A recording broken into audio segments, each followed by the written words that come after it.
Live from the Lisner Auditorium on the campus of the George Washington University, it's O'Reilly versus Stewart. The Rumble in the air-conditioned auditorium.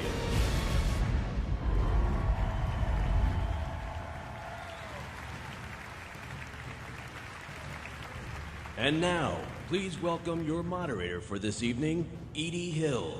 Thank you. Thank you. Welcome to the Rumble in the air-conditioned auditorium. I'm going to give you the rules tonight. They are pretty simple. We're going to split the first hour into about 5 12-minute segments, and at the start of each segment, I'll ask a question. The gentlemen then have 2 minutes each to respond. After that, they can take on each other. I can ask follow-up questions. The next thing we'll do is go to you, the audience, both here in the auditorium and on the internet. That will be our lightning round, and we will take the questions that you've given us and pose them to the gentlemen. Now, the specific topics have been agreed to by both Mr. O'Reilly and Mr. Stewart, but they have not seen the questions. They have not approved the questions.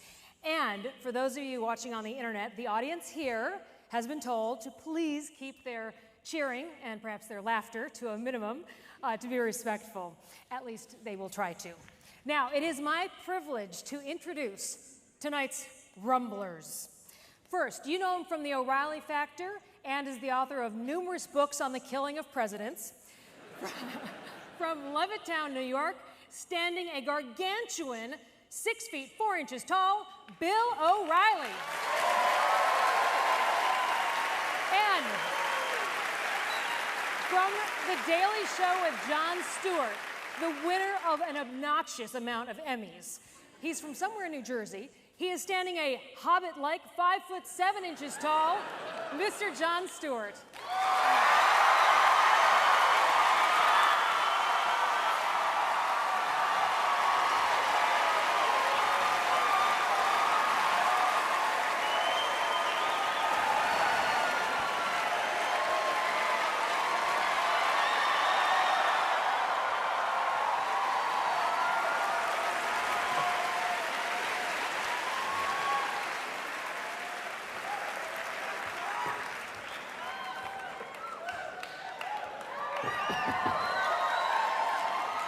I think they're ready.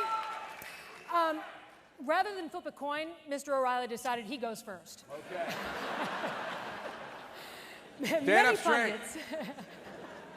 Many pundits, and you know who you are, say that this is the most important election in a generation. Republicans say that voters should ask themselves, are you better off now than you were 4 years ago? Now, President Obama can point to a declining unemployment rate. Mr. Romney claims that the Obama policies created the most sluggish recovery in history, and if continued, will make it even worse. So, Bill, do you think people will make their choice based on the economy? I don't care. First of all, how's the air conditioning in here? Is all right? Everybody comfortable? Everybody? If you want it turned up a little, just tell Stewart, we'll take care of it. All right? Now, I'm going to have a little 3-minute opening, and then he'll mock it, okay? Remember a few weeks ago that the tape broke where Governor Romney was saying that 47% of Americans are slackers, all right? They're not cutting it, as Clint Eastwood would say, they're not cutting it, all right? Well, he was off by about 27%, about 27. About 20% of us are slackers, and it's a growing industry. And that is what the election's all about. That's what the country's facing right now. We are spending an enormous amount of money on 20% who, for whatever reason, we're just not going to cut it. We're not going to make a living. We're not going to really do anything. We want our stuff. And we're spending a lot of money. Debt is bad. Debt is bad. All right? $16 trillion in debt. President Obama, who I like, by the way, and who is dodging me on a one-on-one basketball game. Did you know that? Yeah. Dodging it. I like him. Biggest spending president by far in the history of the United States. In fact, President Obama has spent more money than all of the other presidents combined if you take out World War II, which we had to spend a little money there, okay? All of them. So Martin Van Buren is going, why? Why? Now, the reason that the president will tell you he's spending a lot of money is because of Bush. It's Bush's fault. How many people think it's Bush's fault?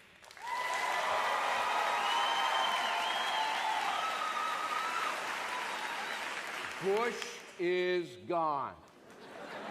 Adios, sayonara, aloha. It's boring. He's gone. Okay? Out of there. It may have been Bush's fault for the first year, maybe 2, but not 3.5.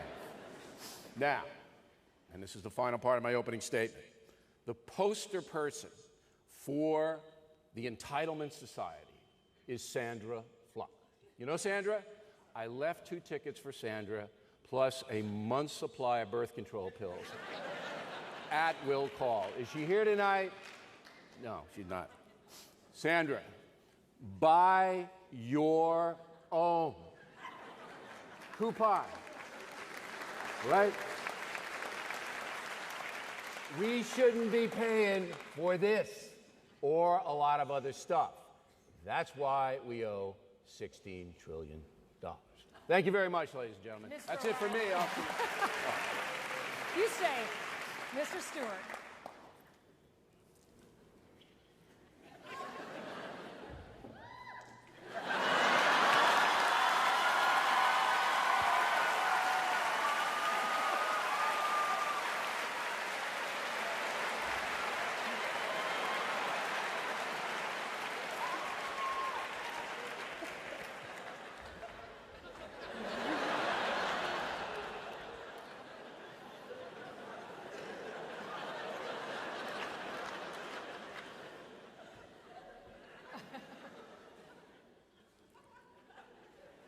My friend Bill O'Reilly is completely full of shit.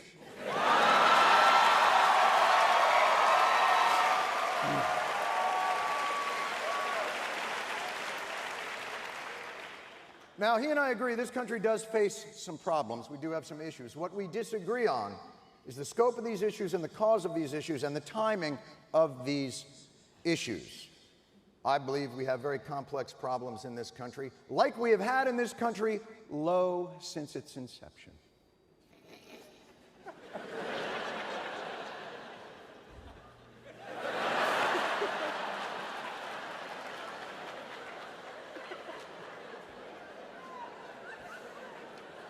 What is wrong with this country is not that we face problems that we have not faced before. We face a deficiency in our problem-solving mechanism.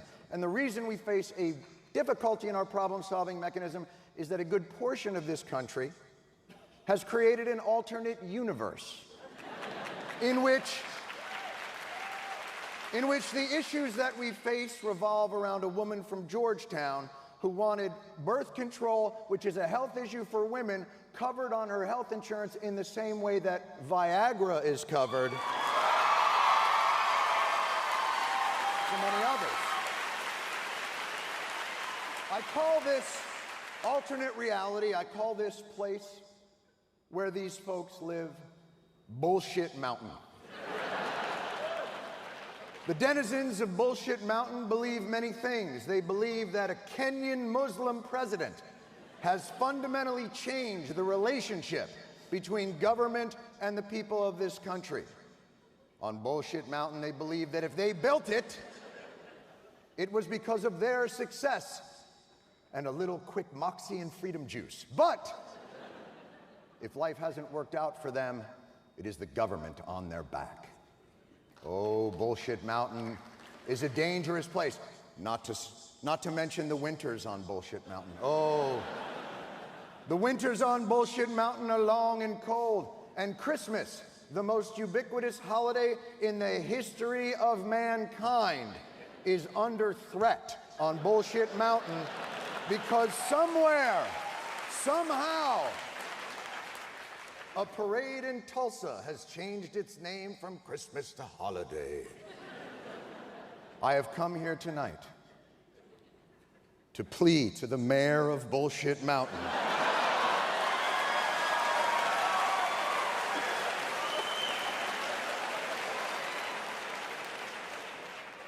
talk to your people. Now, I know that you don't live on Bullshit Mountain year-round.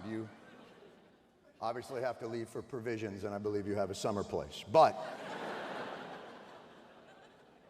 until we can agree on a reality that exists in this country, you and those denizens believe that we face a cataclysm, a societal cataclysm between freedom and socialism.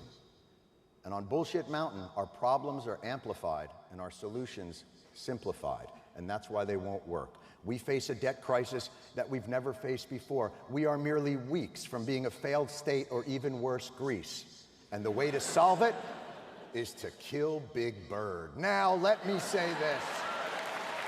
That is not a solution.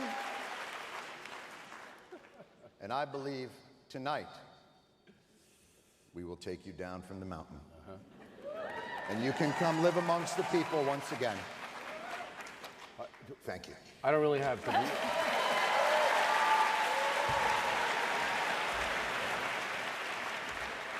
A minute to reply? That's all I really need. 1 minute. Okay, all right. Well, while we're on the subject of BS, why is NPR getting our money? There he is, all right? Why? Now, Mr. Stewart, of course, very eloquent in his use of the imagery that he put forth tonight. Bullshit. Right. Very, very, very eloquent. Totally dodging every important issue. Everyone. Income redistribution. Yes. Do you believe in it? Do you? No. I asked first. Oh, I it's believe, a complicated I one. believe in Social Security. Do you believe in Social Security? Yes, absolutely. So we're both socialists. No, no. We're both Income socialists. redistribution. Social Security is income redistribution. No, it's not. You pay into it. But you don't pay into it what you get out of it. You pay into it. Some people pay more. And in a cumulative effect. No, no, no, all right? no, no, and no, then no, you no, get, no. Yep. It is a progressive tax. All right. If you earn $125,000, you pay more into it than someone who pays $50,000. That's You dodge a question. Income redistribution, Robin Hood on steroids, okay? Cuba, Sherwood Forest, Mao.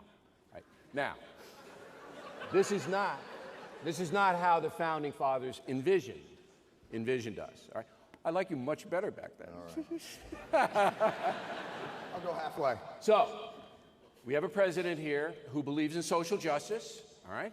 He wants to take your money, my money, the money of the 1%, all right? And he wants to give it to Bill Moyers. There he is. Bill gets it. I don't want to do it, all right? I work hard for my money. Let me ask you Here's this. how hard I work. I'm here. Okay. That's how hard. You don't want your taxes to go to something that you don't agree with. Is that your premise? I want No. them to go. I want my taxes to go to people who need help. Now, Bill Moyers needs help. I understand that, but not economically. All right? What was that? Thank you. What was that?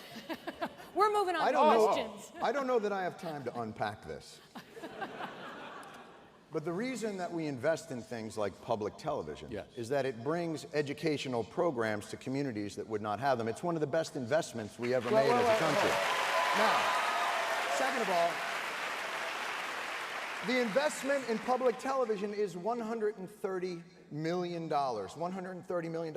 And I am sorry that you don't want to spend your hard-earned tax money on that $130 million, but let me say this to you. Welcome to the fucking club. Now, no. Do you know how many birth control pills Here's 130 what I would say. buy? Come on. Give me my money back. The $800 billion for the Iraq War and children's television is on the house.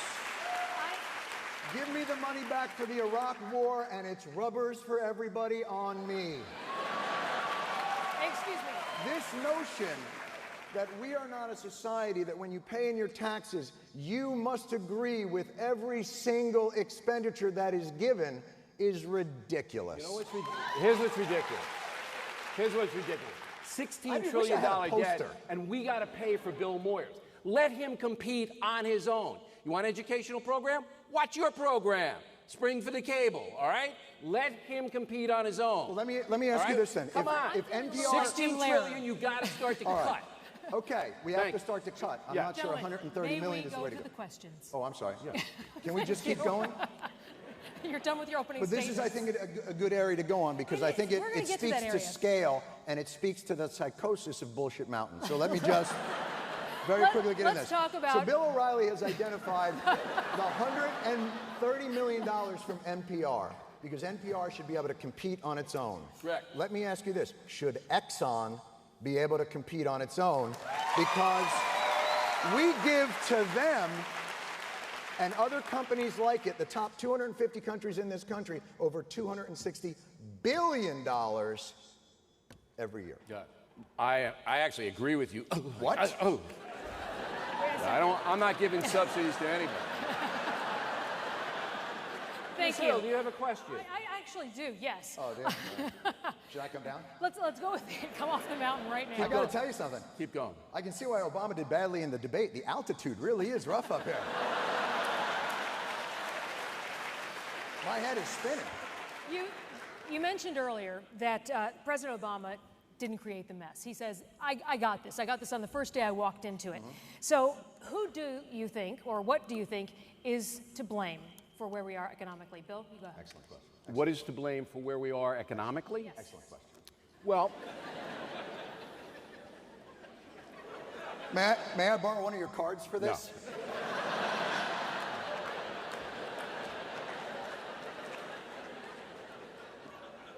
thank you for asking that. Small business scared of Obamacare won't hire. All right?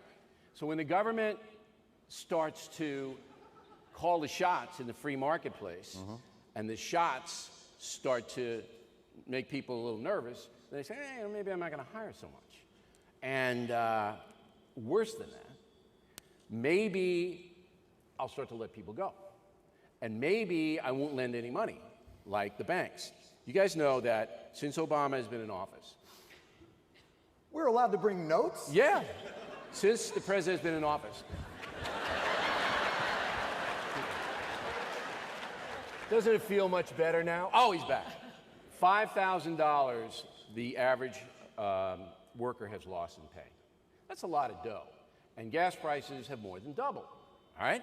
So you're paying more for stuff and you're making less. Why are you making less? Because the employers go, you know what? For every job I have open, I got 10 people wanting it. So I'm not going to pay you very much. I'm bringing the salaries down. It is a mess. So you got to let the free marketplace kind of run a little bit. Now, I understand the greed heads. I understand the Wall Street stuff. I got it. I'm not a big Wall Street guy. But you got to let them go. You got to unleash the machine. Yes, because what could go wrong? Oh, like we're doing real great now, huh? We're not doing real great now, but if you take your eye from looking at the world through a toilet paper roll and you get a broader perspective on it, you'll see that the things that you are suggesting are not part of a fundamental change that Obama has brought. And that what is my only exactly point. is that change? Well, let me put it to you this way. So, when Bush left office, when he took office, he had a $100 billion surplus, yes? When he left office, the deficit that he left in 1 year was $1.2 trillion, right? Yeah. Okay. So that is a change from $100 billion of surplus to $1.2 trillion in deficit. That's a difference of Yes. $1.3 trillion. Okay. The president, his first year, there was a deficit of $1.2 trillion. This year, it's $1.2 trillion. So he's held the deficit steady. How altogether, how much debt has President Obama run up? How much? $6 trillion. Very good. $6 trillion.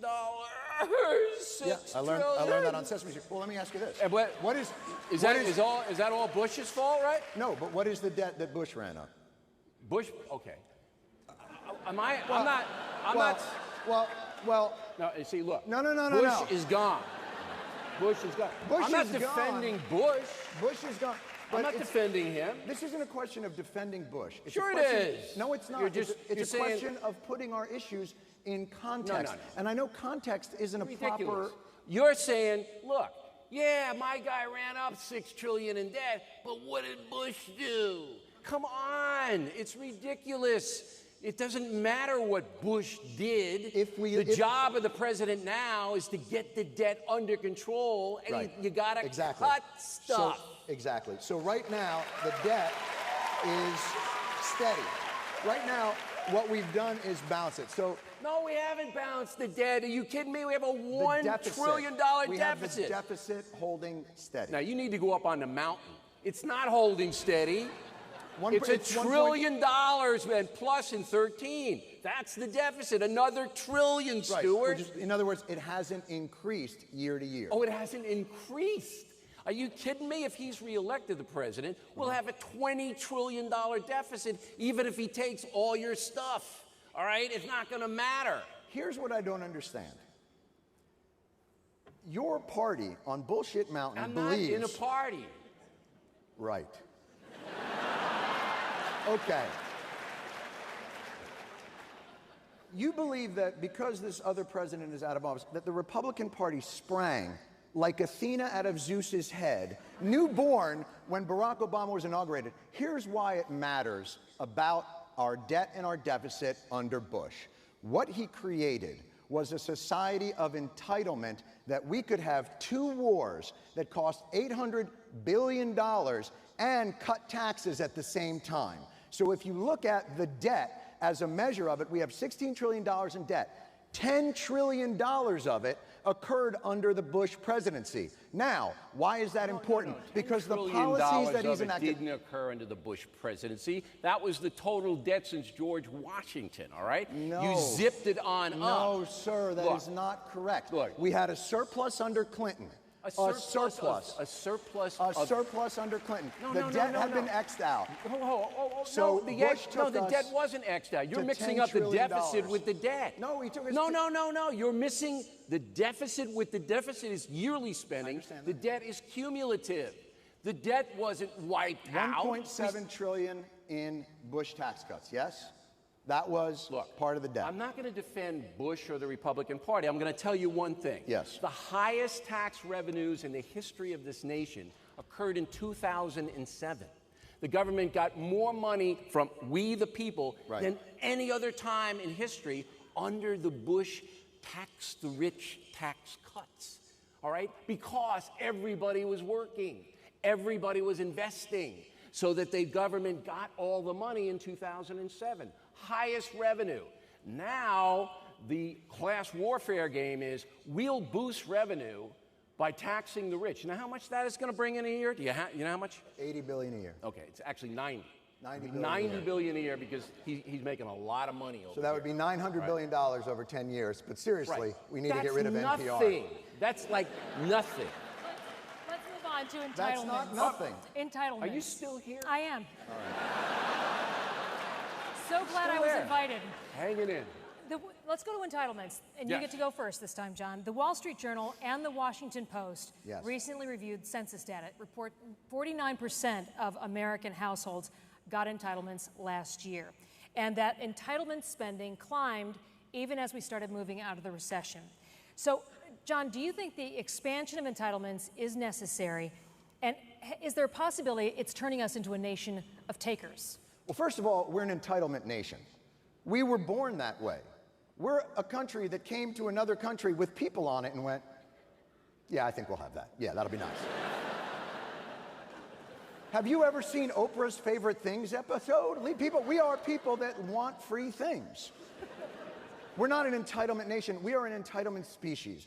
But the point of this is, has this president fundamentally changed the relationship between entitlements and the government? And that is why it's important to look at his predecessors and what has gone before it. Barack Obama hasn't increased and expanded your ability to get welfare and food stamps by broadening the pool. More people have fallen into the social safety net that exists there because, as we talk about, $2.5 trillion of money went out of our economy in the bank crisis in 2 weeks.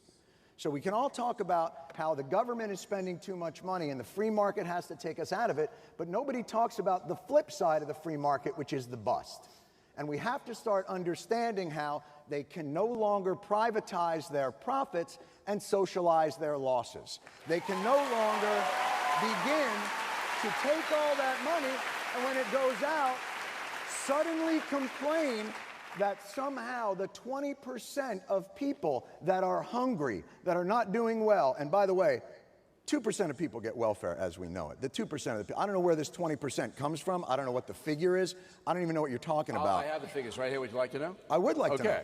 Here we have 107 million people live in homes. This is 35% of the American population, all right, that get means-tested entitlements. That's not Social Security, not Medicare, all right? That means some kind of food stamp or some kind of thing. But look, nobody begrudges people who needed a safety net. But right now, we have this mindset that, you know what, if times are tough, I'm going to take what I can take. Let me ask you this. Do you know what disability, federal disability is now under President Obama? It's almost doubled, all right? Let me ask you this question, So is the though. workplace that much dangerous, much more dangerous? As soon as he came into office, things got really tough? But that's a ridiculous statistic. No, First of all, he hasn't expanded your ability to get it. He has not made it easier to get disability. More people are applying for it because it's the mindset. No, it's the Zorba the Greek mindset. We're getting Let's old. Go. Here we are. The government will give it to us. Here's the statistics on that.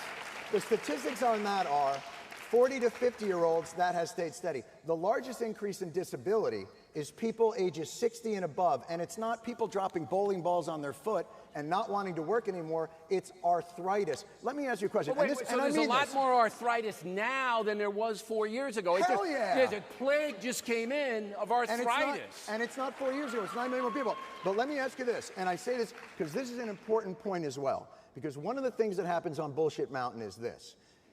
When you need something, it's an entitlement. When they need something, hey man, it just is what it is. So I'm going to ask you this. Who's they? Now Who's they? Where did you grow up? In Levittown, Long Island. Let me describe a town to you if I could. Imagine a town that is inhabited by people who had their education paid for by the government. And the entire town is built through subsidies, low mortgages that go through there. Do you know what that town would be called? Havana. Levittown. Oh, Levittown is based on the GI Bill and subsidized housing. It was created for veterans coming back from World War II. The housing wasn't subsidized. It was absolutely subsidized with low mortgages. The low mortgages. The houses stayed the same. The Levitt brothers made billions. I understand. All right? So they the houses weren't subsidized. It was low mortgage rates for the guys that was subsidized. It's subsidized housing. Right. So you grew up in subsidized housing, my friend. Second of all, when your father left his business, what did he leave with? What did he leave? His shoes. No. What did he take when he left? Tell the truth. What did he take? He filed for what? He filed for Social Security? No. What? Disability. No, he didn't.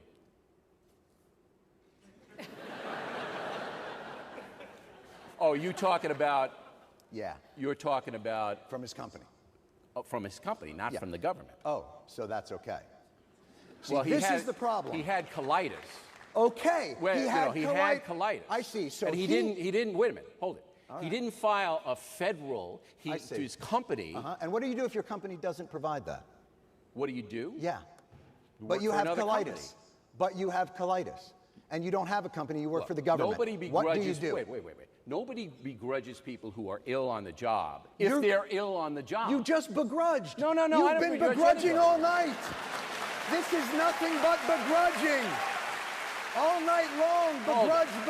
Hold it. You make a judgment. Sandra Fluck doesn't need what she wants. Old people don't need disability. Nobody needs that because it's coming out of your pocket. But when your family needed it, well, it was colitis, and he had it through the private sector, and it's always different. Through the private sector. It was through the private sector. What is wrong with you? He worked for a company. Because he not was everybody ill. works for a company it that doesn't provides matter. that. If they genuinely need it, there's no beef. If they genuinely need it, there's no beef. Nobody But you're is telling me in the suggesting- last 4 years, the workplace, arthritis has swept in, and twice as many people have it than they did 4 years ago? Look, this goes back to buy your own, okay? The mindset is, if I can gin the system, I'll do it because it's easy. Because we can do it now, because that's the culture. Do you not see the riots in the street in Spain and Italy and Greece? Do you not see them? What are they rioting about? Cutbacks in their entitlements paid for by the government, not Caltex. All right? But the point isn't that. Hold it. All right. And my father's salary, a portion of it, went into that fund in case he needed that disability. Let me He ask you a doesn't know question. the difference between the private and the public sector. We don't have any beef with private companies providing whatever they want. That's the free marketplace. But when you get a Sandra Fluck saying, I'm entitled to my birth control paid for by the taxpayer, that's insane. All right?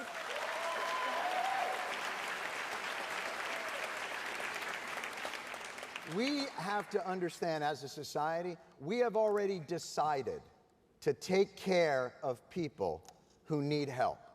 That's the society that we have. Who need help. Who need help. But nobody is arguing that people with fraudulent claims should get them. Okay, then you explain. What the argument should be is... I want to know on Yes. your platform Yes. why there's an explosion in disability in 4 years. What is it that has come in So to your cause suggestion so many is more people to Barack be ill? Obama came into office and everybody went, Lord Happy have mercy, days I are don't here have to work again. anymore. Here we are. Barack Obama is here. Barack Obama did not change the rules for entitlements in this country. He made it a lot easier to did get. not. I'm sure he did. He didn't. They advertise on the radio for food stamps. Are you kidding me? Why is it that if you take advantage of a tax break and you're a corporation, you're a smart businessman, but if you take advantage of something that you need to not be hungry, you're a moocher? What kind of business is that? It's ridiculous. Let's say this. See, here's the problem with Bullshit Mountain. Let me get this in here. They don't see the connection between government action and moving forward. Here's an example. At the Republican convention, there was a woman up there who had won 4 gold medals in shooting.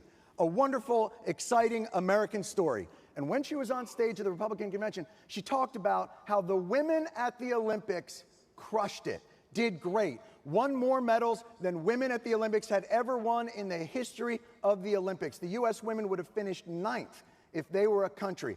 And they celebrated that at the Republican convention, rightfully so, on We Built It night, the night where they all came out and talked about how they didn't need anything, they were the ones that did it. What they never talked about, and the connection they never drew, was in 1972, the government instituted Title IX. Title IX took that money by force through fairness, and they took that money and they made it distributed more equitably through the schools. It was an enormous controversy, and it paid off at the Republican National Convention with a woman talking about gold medals. There is a connection when the government invests in infrastructure and its people and the success of this country. Let's move on. And let's go.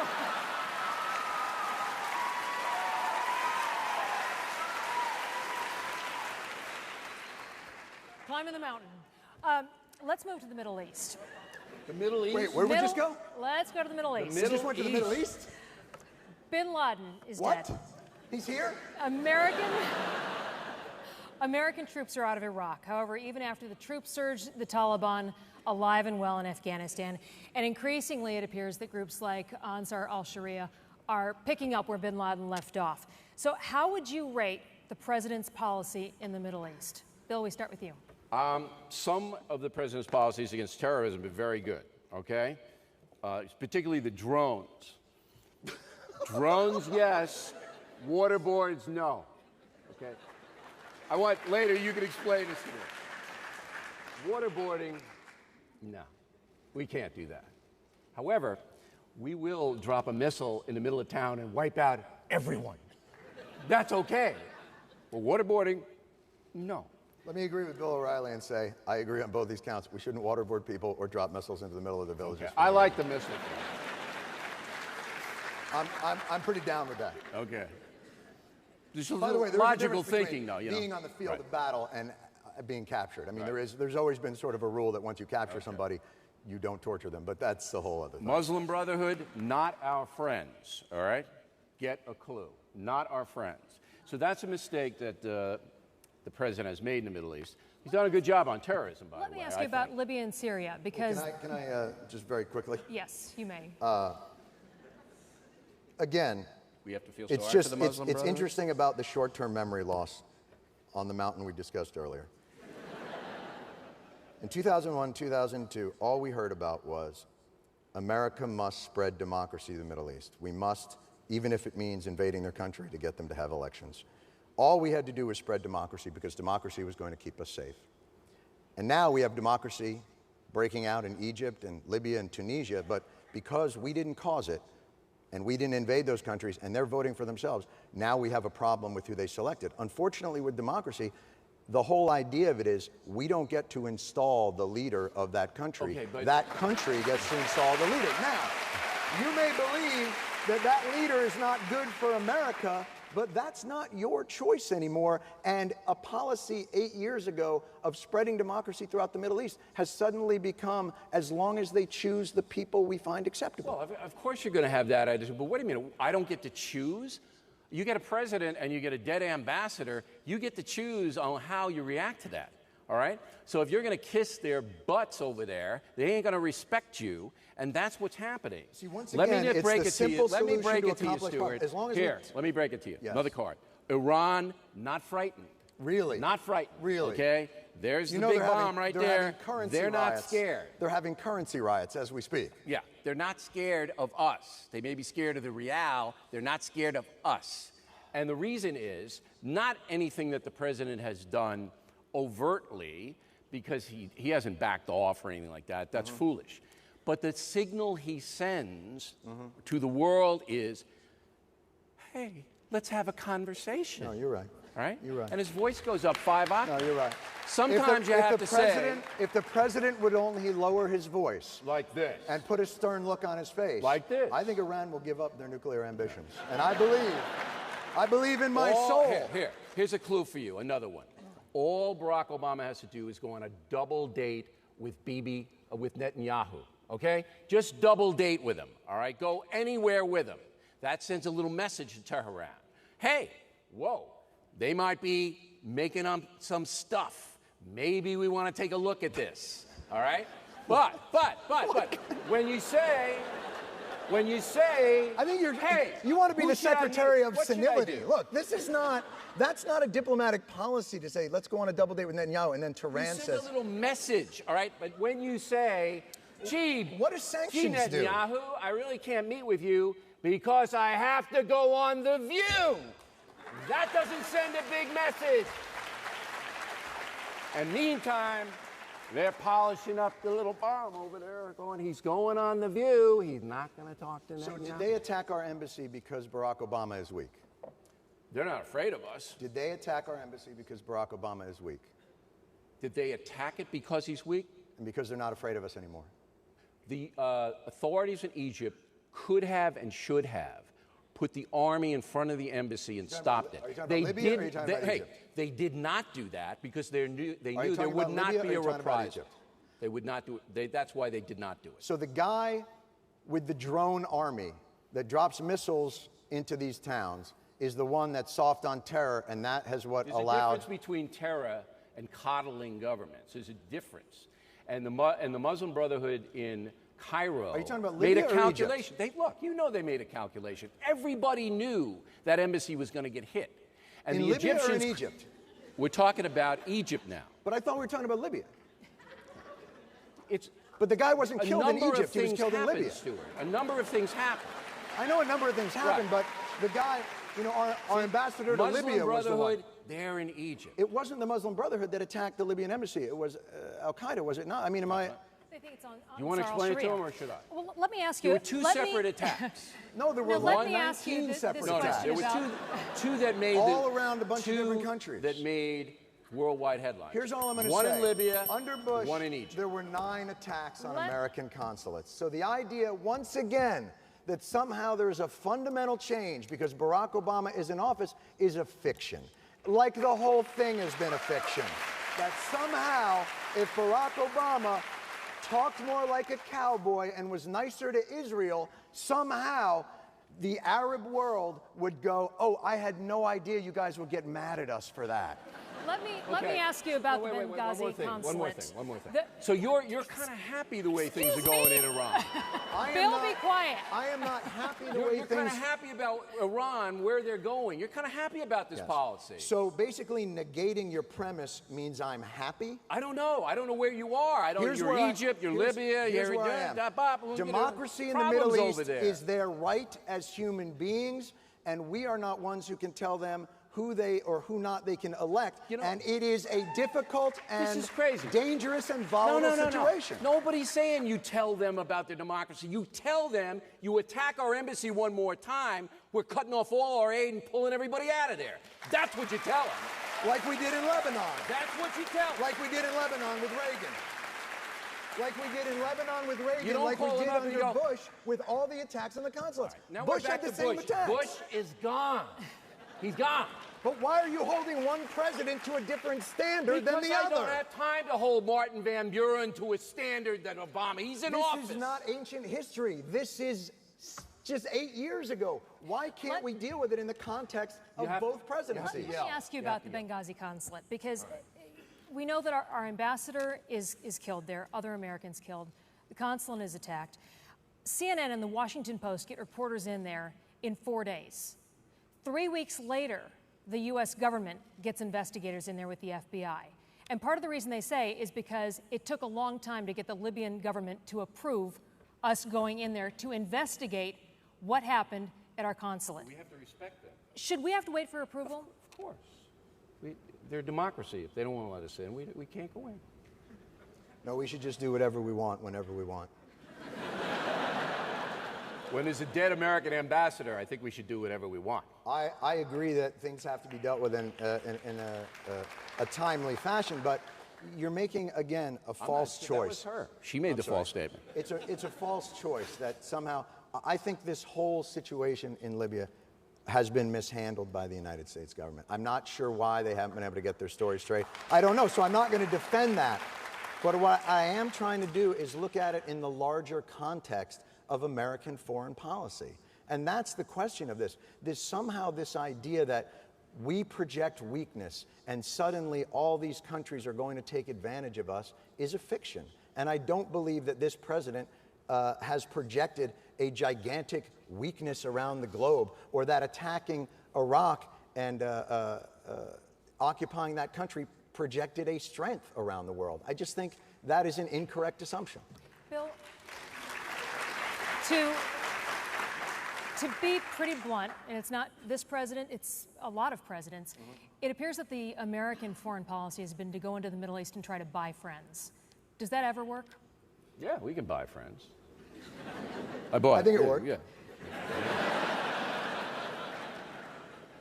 You know, sometimes you got to deal with unsavory people if they're helping you in some way. And it's the way of the world. The history's always been, look at that. Look at FDR and Stalin. I mean, my God.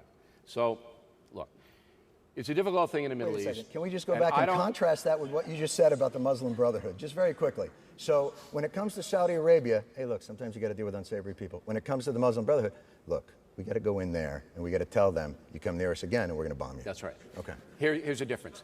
They attacked our embassy in Cairo. The Saudis didn't do anything. But you're assuming that it was attacked through a concerted effort by Morsi and the Muslim Brotherhood, and not, let's say, just a gang of people. I don't care if it was Jerry and the Pacemakers who attacked it, all right?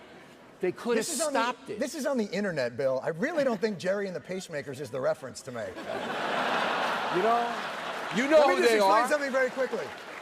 Right now, Bill O'Reilly's audience is calling my audience on the phone to try and figure out how to download this thing. So, trust me, that is not the reference to be making. For the third time, it doesn't matter, all right? All right. Whether Lil Wayne attacked. All right? Boom! It doesn't matter. Boom! That was nice. The government could have stopped it, and they didn't. All right? That's thumb in the eye, and that's, you better not do it again. That's what the American president has to do. Thomas Jefferson and the Barbary Pirates. Oh, Jesus. Moving on to media bias, Vice Presidential candidate Paul Ryan says that most people in mainstream media are left of center and they want a very left of center president. So, John, is there this media bias or is that bunk? I mean, it depends. Again, I think that Fox News is an overreaction to what may be a patina of people that believe in other words, I don't think ABC and NBC and CBS are activist organizations for liberal causes. I think Fox looks at those organizations and they are sort of an autoimmune disease against that. Fox News is sort of the lupus of news. They have seen something, it is there with a soupçon, and Fox News has gone overboard. Well, hey, FNC making more than $1 billion a year, so something's going right. I worked at ABC and CBS. You can't make money selling crap in you this worked country, at, that's for sure. This won't happen. Just can't have it. It's not like crack and Honey Boo Boo at the top of the... Go ahead. We'll ignore this immature stuff. Let me ask you about polls, Bill. Wait, no. You worked at CNN, I worked at ABC and CBS. The culture is left-wing, and how that plays out is, he's right, they're not like marching in the newsroom with "We Love Che" signs, but it's who they hire, all right? It's who gets promoted. It's what they put in front of you as far as story count is concerned, what stories they concentrate on, what stories they ignore. All of that plays in, and that's why Fox News is successful, because it gives voice to traditional conservatives at the same level as liberal voices. And in my show in particular, which is the big monster, you know that, we put 1 to 1. It's 1 to 1. No, it's absolutely fair. Right. You're right. You were on the other night. I think anytime you run an organization where more people believe that the president is a Muslim than believe in evolution is a problem. What organization is that? And where did you come up with that? Hey, look at the viewers, man. They've done polls of your viewers more than believe that the president is a Muslim. They did a poll of Fox News that said most employees at Fox News believe... No, not employees. I'm sorry, viewers. I apologize. Viewers. Viewers, yeah, I apologize. Most viewers. No, I don't know. It wasn't. I don't know. Oh, you don't know if it's most? Plurality, but it was. It was more maybe a believe, couple, more a than, few maybe. More than believed it was maybe a some in Muslim. Wyoming. I got him. What else? We're going into the lightning round questions. Lightning round. Lightning round. Are we in the lightning round? Yeah, we are. Wow. We are. Bill is well known for carrying this pocket-sized. Bill is not well known. So jealous. Constitution and Declaration of Independence, which, by the way, is your Hanukkah gift this year. Thank you. In the Declaration, the U.S. government is charged with making sure that we have life, liberty, and the pursuit of happiness. What else should the government have to give us? John? Other than life, liberty, and the pursuit of happiness? Birth I don't know, control that's pills. pretty all-encompassing. Well, let me put it this way. Let me go to the Constitution then. each. Let me go to the Constitution if I could. Because I think that's one of the things on Bullshit Mountain is they are the protectors of the Constitution in this country and freedom. And the rest of the 50% of the people who don't live on the mountain that are parasitic and sucking the life out of them don't respect the Constitution. So let's look at the first sentence of the Constitution, which says, we the people, in order to form a more perfect, what? LLC? No. Union. Union. To form a more perfect union. And in fact, promote the general welfare. The first sentence of the Constitution mentions unions and welfare. I don't know what to tell you. I don't know what to tell you. It doesn't mention corporations, and it doesn't mention anything else. Unions and welfare. Blame the founders. I do. Because we as a country are only as strong as the weakest amongst us. As the New Testament tells us, the poor will always be with us. What we need to focus on is not whether or not to take care of them, but how best to efficiently bring the poor and those in need back into more productive society. This is a total outrage. This is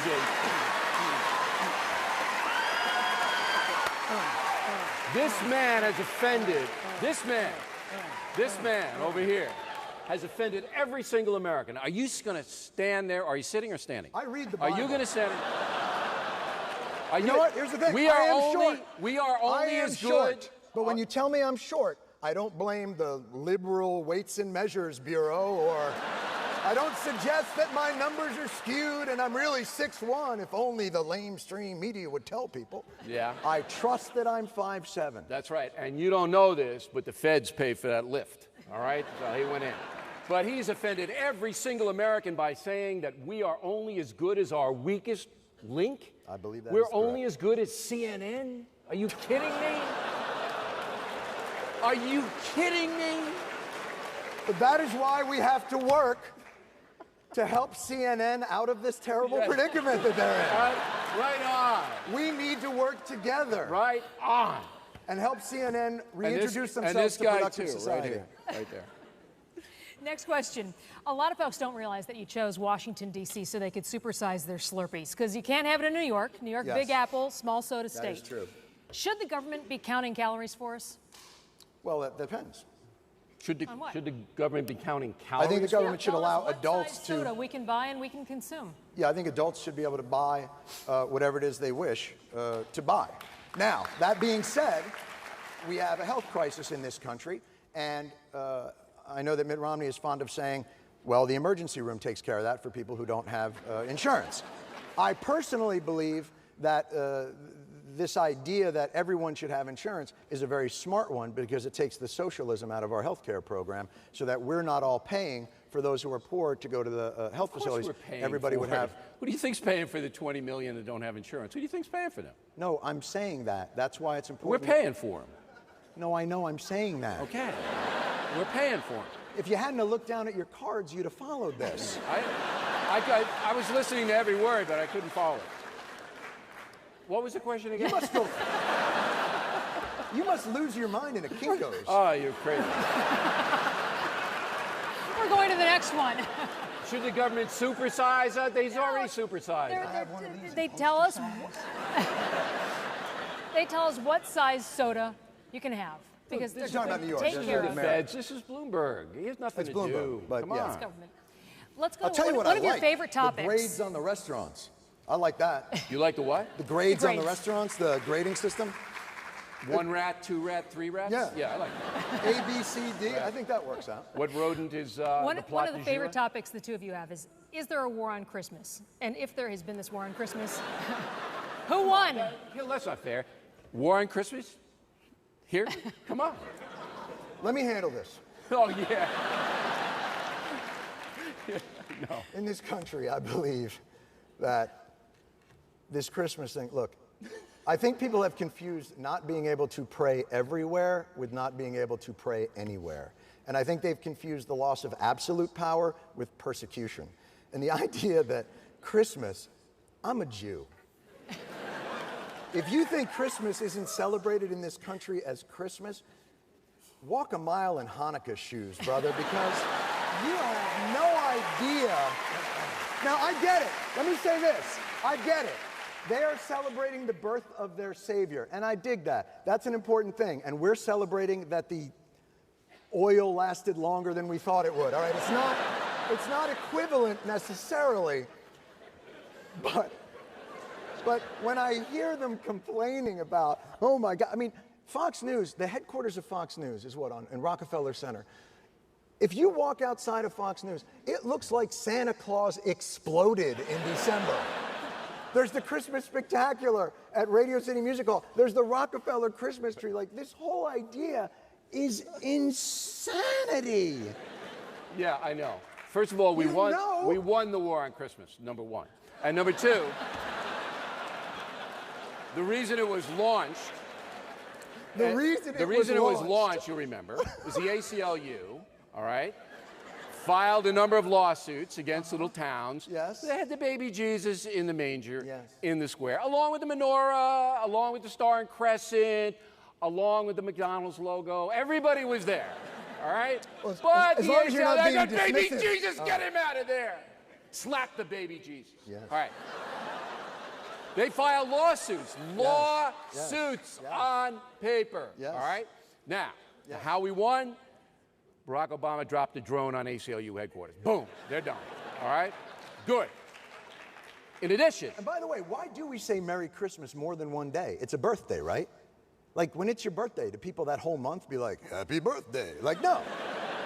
It's one day. Why shouldn't you say happy holidays during the season? It's 2 holidays. It's Christmas and New Year's. That's plural. Why would you just say Merry Christmas? Merry Christmas is actually incorrect. To say Merry Christmas to someone on December 23rd, Jesus should just be like, it's not my birthday, dude.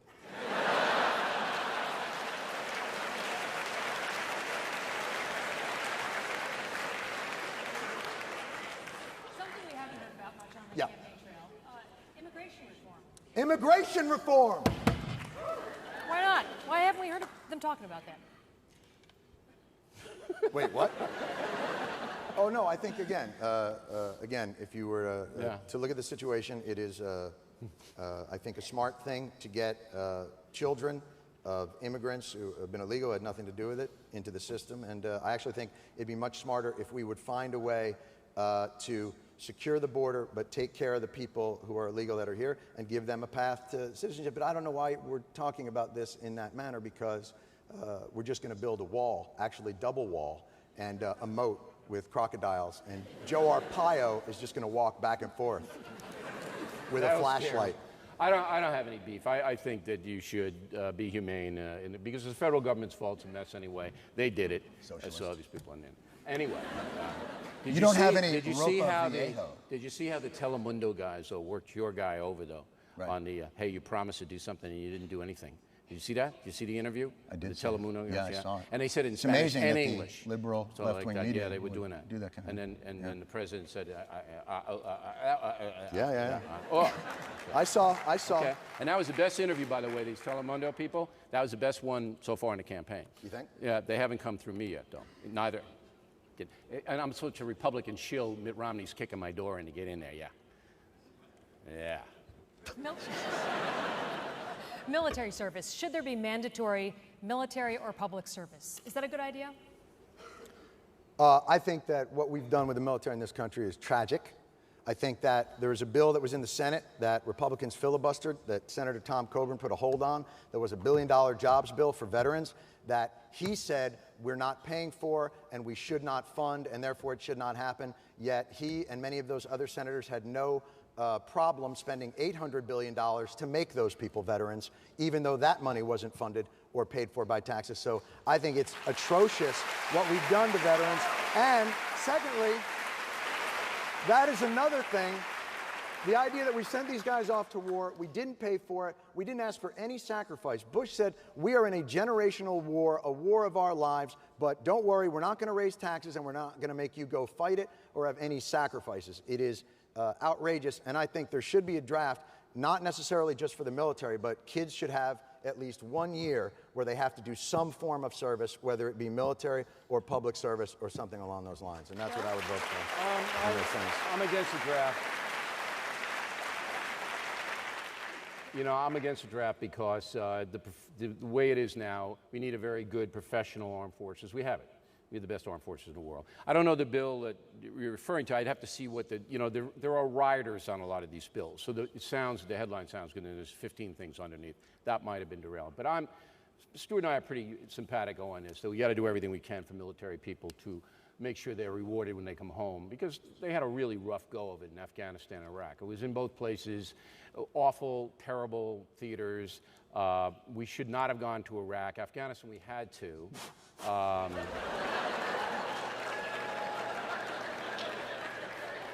That's not Somebody better live tweet that, motherfuckers. Come on. Live tweet that. Bill O'Reilly, we should not have gone into Iraq. At this point, we're moving to the center. They're going to bring some chairs out here. Oh, we're going to get a little more comfortable. And we're going to get to... What's going to happen now? You're going to move out here. We're going to move out there? Yes. Do I still get my lift? And you too. Yeah, he needs to get... Leave your lift. Do you have an extra cushion for him? And I think you all... I don't mind. You all were given cards when you came in. People could write Look down at questions. these chairs. They've selected Look at that. those. Only the finest Corinthian leather. That is nice, isn't it? Thank you. The internet audience also has been able to... By the way, Hill didn't Pose want to sit questions. next to him. That's why I have to sit next to him. Not true.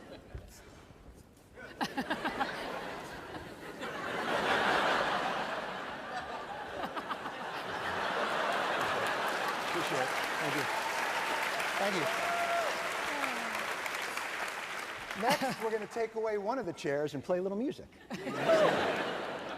See what happens. Let's start with Dean from Tennessee wants to ask this question about the election. What do you think will be the greatest determining factor in the outcome of the 2012 election? Dean's here in the audience. Bill? Dean! No, he's not. No, he's not. Raise your hand. He's at the movies. Dean left. I think that it's going to be very close. Next debate, very big.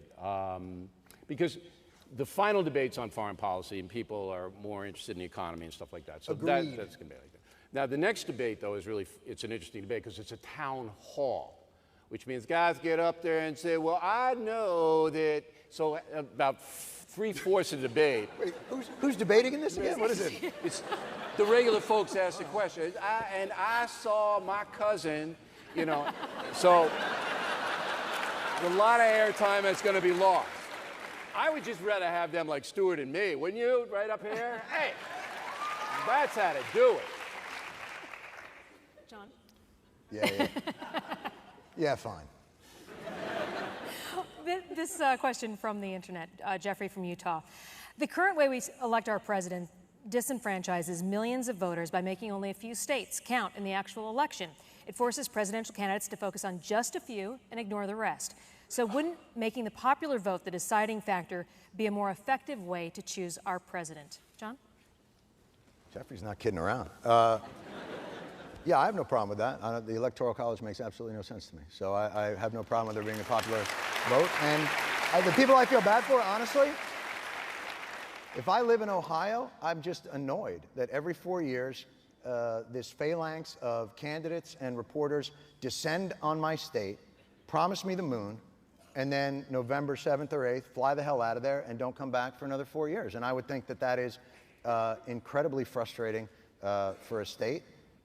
Probably even more frustrating than being a state like New York or another state that's so solidly either blue or red that nobody even bothers to visit it. I think it's frustrating. I disagree entirely. If you have a popular vote, then New York, LA, these people control. All right, so the people in Wyoming and the people in Colorado, I have no talk. We're living in a polarized time now, so there are only 8 states really in play, and yes, that's where the election's going to be decided. But that's going to change, all right? It used to be the South was all Democrat, now it's all Republican. It's going to change as the parties evolve and things happen. I think there's going to be a third party, by the way, that's going to come, all right, soon. And that third party is going to change the dynamic of the whole election. But I like the Electoral College system. I think it's a great system. From what I understand, there is a third party. And Gary Johnson is running as... That's your local pot dealer, by the way, right there. Rufus. That is, you don't normally hear that kind of a Peter Brady voice crack, yeah. In an election debate, yeah. That's what happens when you inhale deeply. We have another question from one of the members of the audience here. It's from Allison from New Jersey. She says, if the U.S. were burning, what famous person would you save and why? Bill, you want to hit that one first? U.S. were burning, what famous person would I save? And why? And why? If the U.S. was burning. Yeah. How long were you waiting in line, Allison? I would save Oprah. She's worth about $100 billion. Who would you say? My family. Yeah.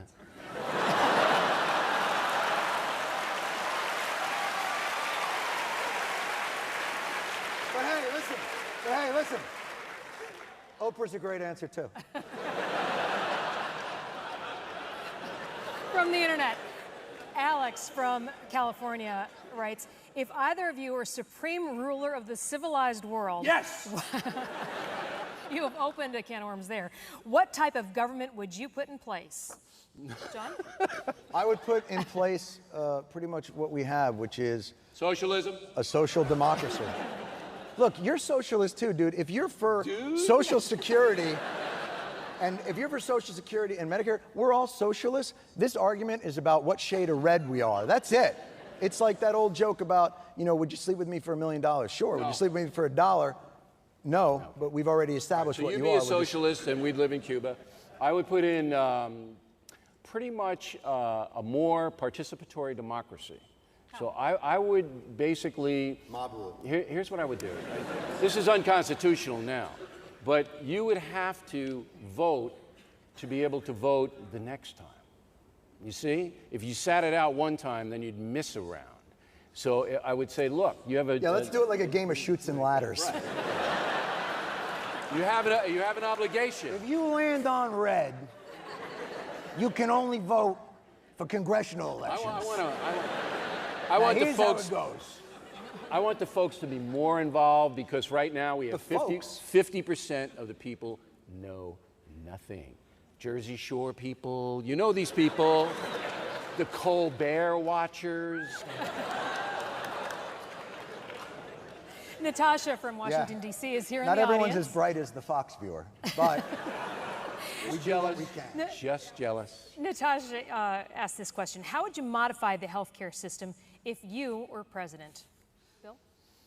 Well, I'd take care of this arthritis epidemic. I don't know where that is. It's wiping us out.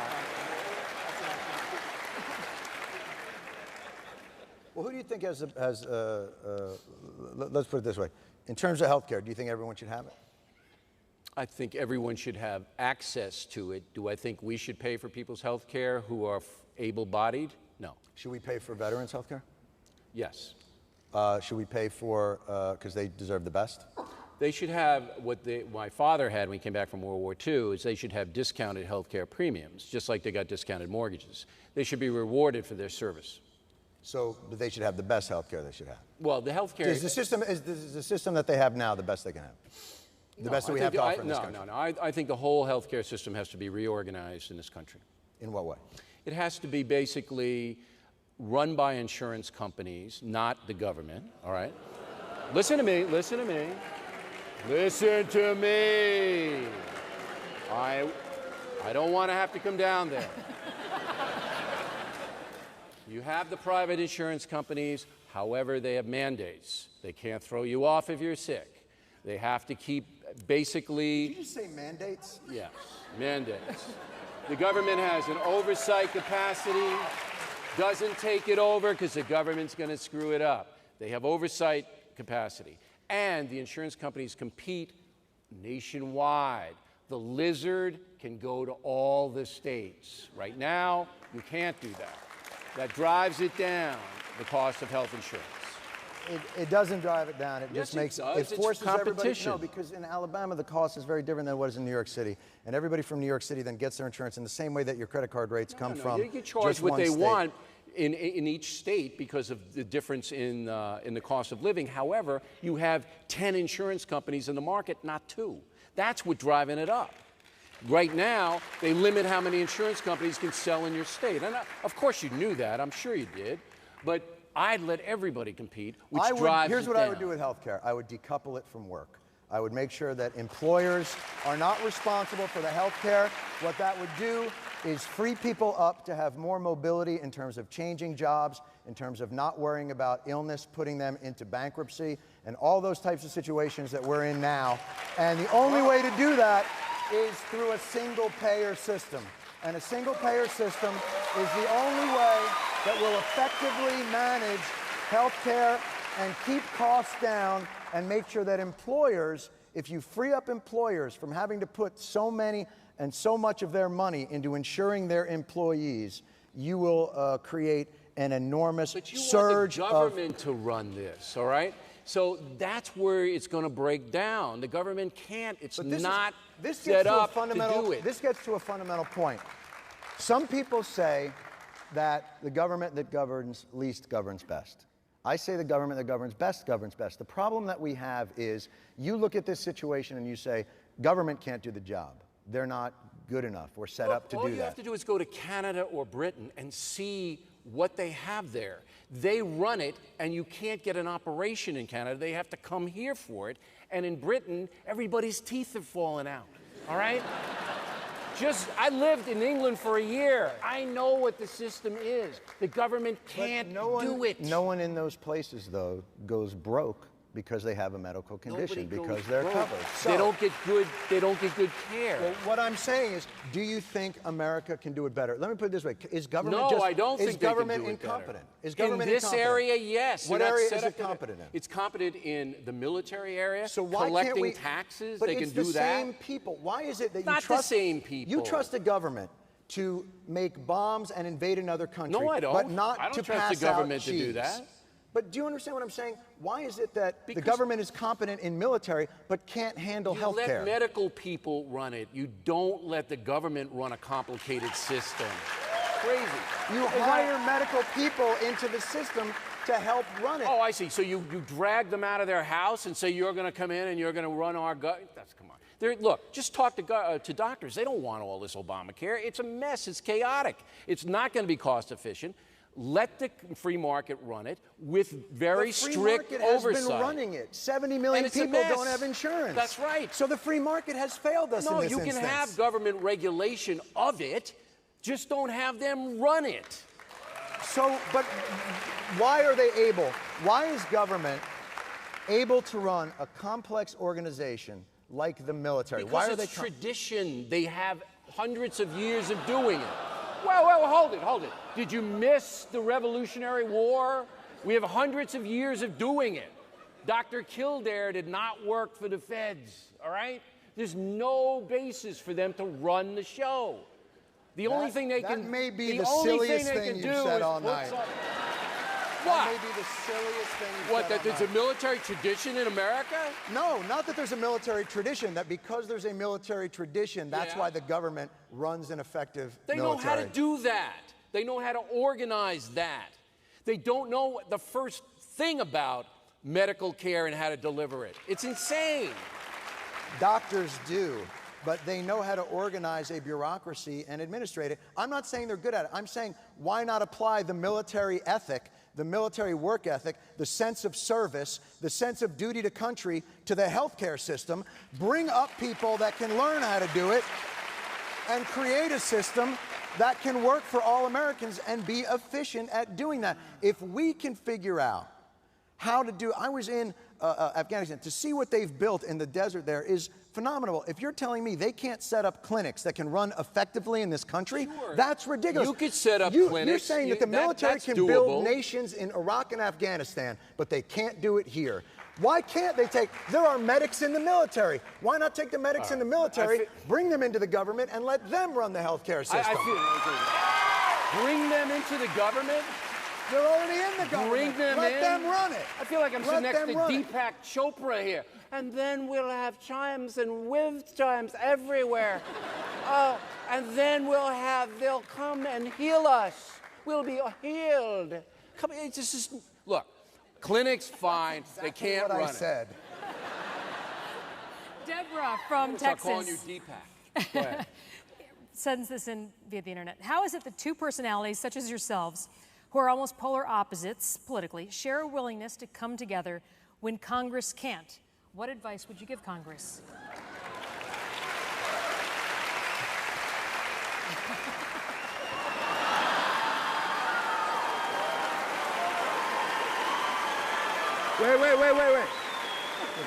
Wait.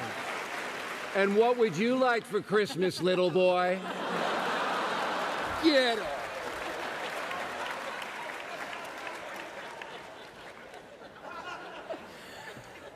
Thank you. William from Michigan is here, and he asked this question. I understand voting for Obama the first time.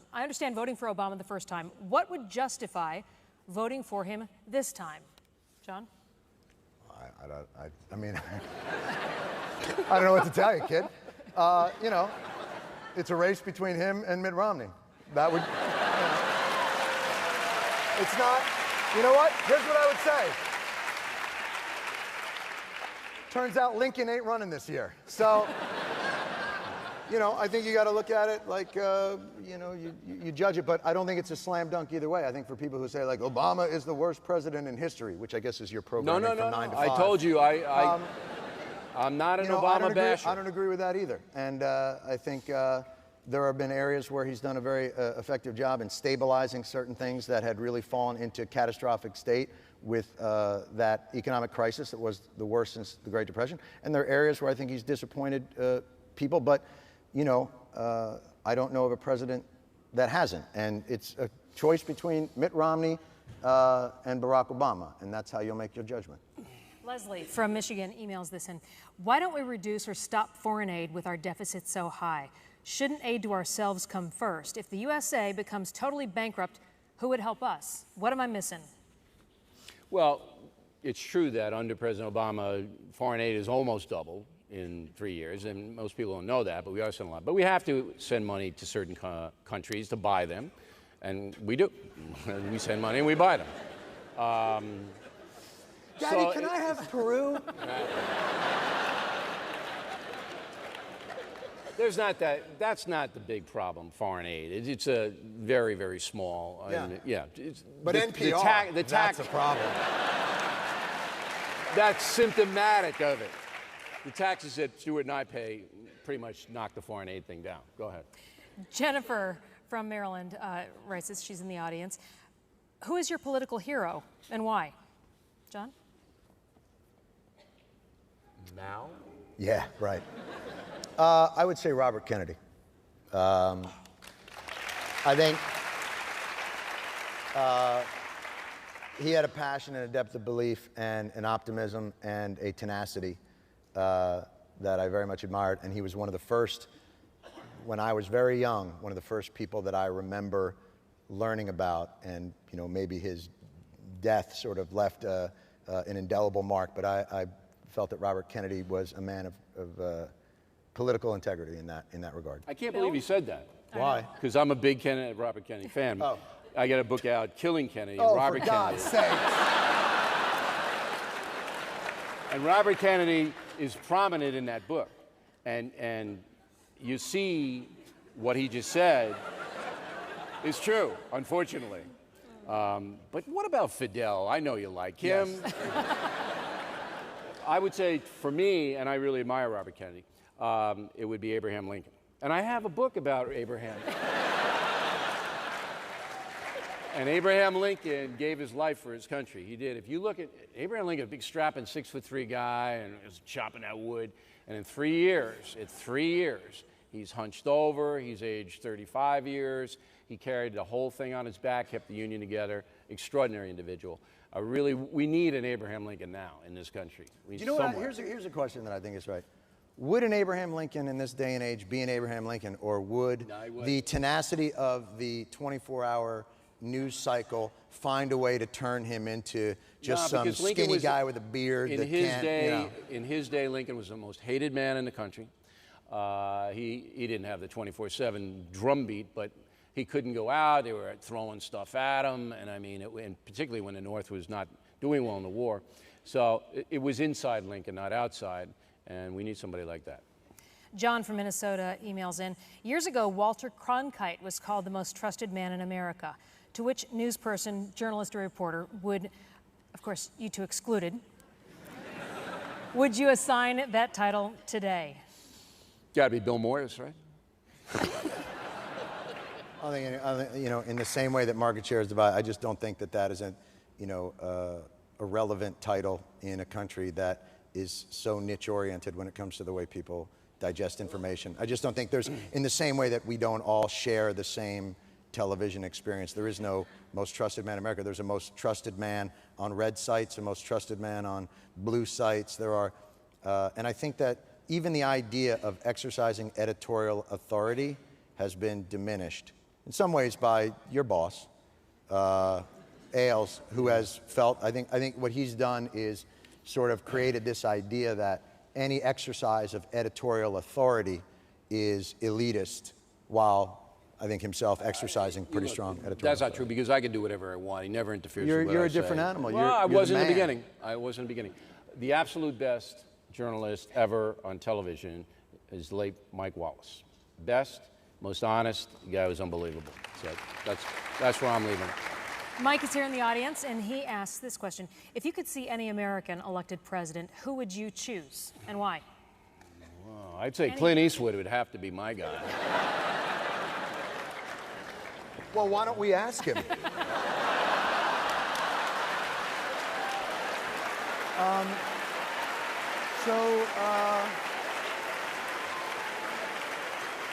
What? Tell them to do what? Dirty Harry. He's going to shoot you. I'll be honest with you.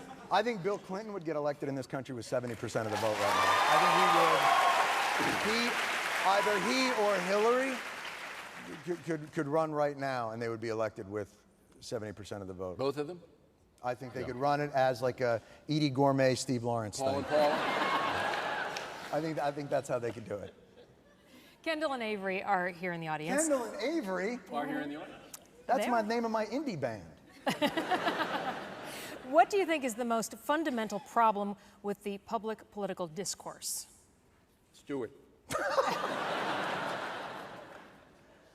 Honestly, I think we've lost our ability to problem solve. That we're having the wrong conversation in this country.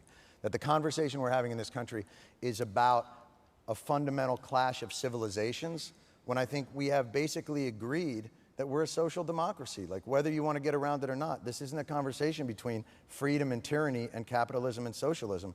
And until we lose that artifice and begin to concentrate on making, I think I want government, I don't want it gone, I want it better. I want it more efficient, I want it accountable, I want it to be able to, bureaucracies have huge problems and they need really smart administrators. And that's what this country and conversation should be about. Not about one part of the country is somehow carrying the flag of freedom and the other part of the country is fundamentally undermining it. I think that's bullshit. The problem is that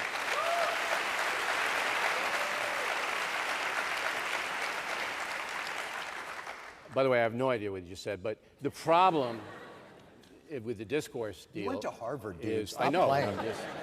I had the same problem there. What? The problem with the discourse deal is capitalism. That's the problem with it, because Wait, say it again? the problem with the discourse situation in America is capitalism. Listen to me and follow closely. All right. You can make a lot of money by being an assassin. A lot of money. And you no matter right wing or left wing. All right? You go in and you're a hater, radio, cable, in print, whatever, you can get paid. And there's a people who do that. And they go in, they don't even believe half the stuff they say. And they just rip it up. And they get paid a lot of money. And that is coarsened everything. They're phonies. And capitalism drives that. There are people, Americans, who want to hear hate, and they hate it, they hear it. And that is just blowing it all up. There's no rules on the internet, none. Go listen to these comments. After this program, I'm sure there'll be chat rooms about this. Where do you see the column? Where do you see them? All right? And that, it's not coming back either. It's not going to get any better. But we have to live with it. Freedom of speech. Scott? Person watching on the internet from Canada, Scott, says, what's wrong with the national sales tax? I like the national sales tax. I got no problem with national sales tax. But I target it to Medicare. That's the way to fix that entitlement. You just say, we're going to pay 2%, 1.5%, and you got to lock it down, though. You can't be, having to slide and scale up. And all of that money is going to Medicare. Would you means test Social Security?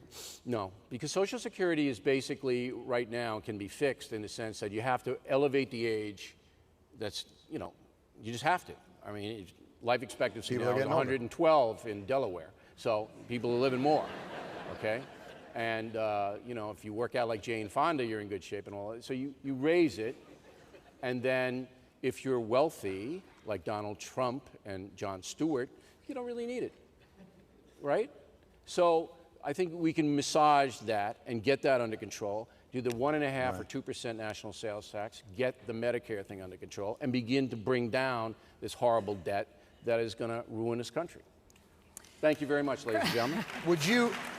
Here's what I would ask you. Would you take away Grover Norquist's pledge to never raise taxes? Because that's purely ideological. Wasn't he president twice? But listen, dude's Grover right. Cleveland. Dude's got, a ton of legislators who have signed a pledge not to raise taxes. If the biggest problem we have in this country is the deficit, why is it that Look, what are you asking me about Grover Norquist for? Really? He's irrelevant? He doesn't have any? He's not on my radar screen. I mean, you Oh, know. because he's got a pledge from like No, most because he's just a Republican guy. legislators. Why don't you ask me about Lenny out there selling bagels? He's just a guy. What do I care what he does? Because he seems to have quite a hold on the Republican congressional delegation. From Missouri, Tristan emails Although in. Lenny might as well, I don't know. Depends on the sandwiches. It's good bagels out there. How can you support a presidential candidate when both sides have been proven to misquote, take things out of context, and sometimes blatantly make things up? See, Time Magazine's got a great piece this week, a cover story, and they have both campaigns, and they tell you what they said, and it's all BS. So they all do it, unfortunately. What are you going to do? I mean, you know, like he said, you only got those two guys. That's what you got. What a note of optimism to go out on. Shit pile number one, shit pile number two. What are you going to do? Michelle from Maryland is in the audience, and she says, would you consider switching jobs for a week? Oh, you kidding me? I'd have to work in the same building as Colbert? There's no way I'm doing that.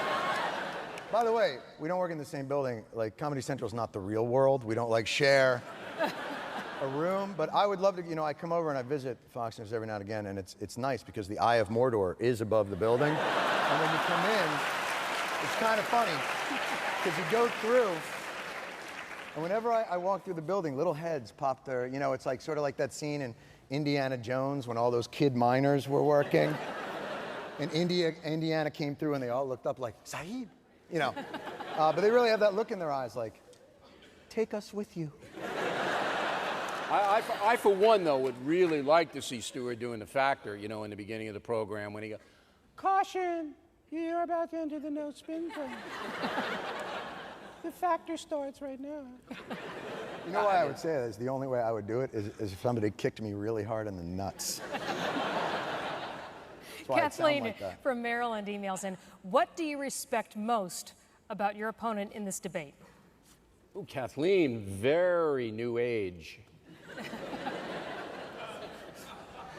It's a tough one. Can y'all come up with something? I mean, I would say the man coordinates a mean outfit. Khaki. I think that's a beautiful pleat. Thank you. I think you wear, I mean, he's a husky man. Listen, I appreciate the fact that, you know, a man built like a Yeti can move so fluidly. I appreciate... He's fixated on the Yeti thing. I'm a little It's the fixated on the fourth Yeti time thing. in the last week. In all seriousness, I feel like Bill comes by his principles honestly. I think he's a smart guy. I think he's a funny guy. He's enjoyable to spar with. This idea that disagreeing with somebody, even vehemently, even to the core of your principle, means that you should not engage them is ridiculous. And I have people in my own family who would make this guy look like Castro. So I don't, and I love them. So I find it sort of odd that people even question, how do you talk to that guy? I want to jump in here. You know, I admire someone who's been in rehab 6 times and still is as successful as Stewart is.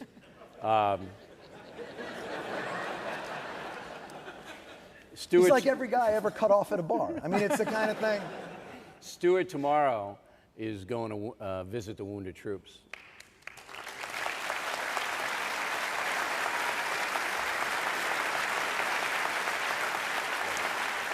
Sarah from Massachusetts asks, what's the most valuable thing you've learned from hearing the other person's point of view? Let me answer that first. Okay.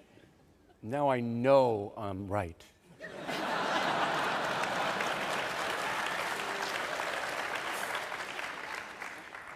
I have learned that Bullshit Mountain is tall. I knew we were going back there.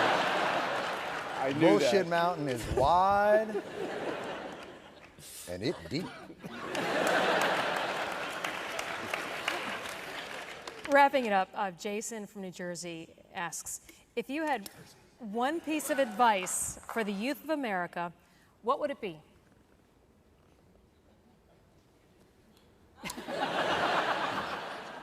You don't want to get the seeds. What you want to do is you want to get.